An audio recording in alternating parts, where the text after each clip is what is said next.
Welcome back. We've been talking with Peter Singer, author of Ghost Fleet and senior fellow at the New America Foundation. Well, Wall Street Journal described you as the premier futurist in the national security environment.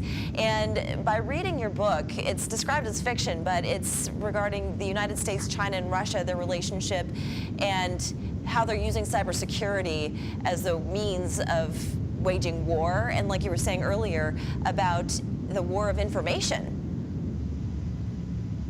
So the book is just like you hit it. It's fiction. It's about a war that hasn't happened and hopefully never will. It's looking at what might happen if there was an actual outbreak of conflict between the U.S., China, and Russia. Think of it as a little bit akin to a Tom Clancy style techno thriller.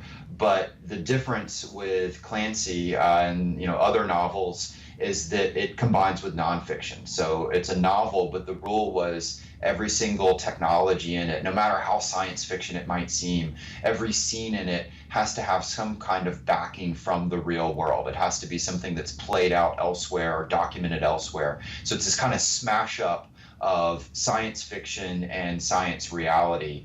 And one of the things that comes from playing that out is that it's attracted a pretty strong fan following, so to speak, within the U.S. military, because it visualizes a lot of things that they wrestle with. In fact, reflected meeting with a lot of people in the military on what they thought they might be doing. And also it lays out how modern day conflicts would be different from the types that we've been fighting for the last several generations. Think of it as a smash up and turn of World War II style battles at sea or in the air, but crossed with these new technologies that we were talking about, cyberspace, maybe even operations in outer space. What happens when all of these come clashing together? And then, of course, different from when you're dealing with a Taliban or an ISIS. What happens when the other side has similar technology to you, when they've got stealthy jet fighters, when they've got robotics, when they're able to carry out hacks? And so it's been a real fun experience to sort of share the entertainment side with people,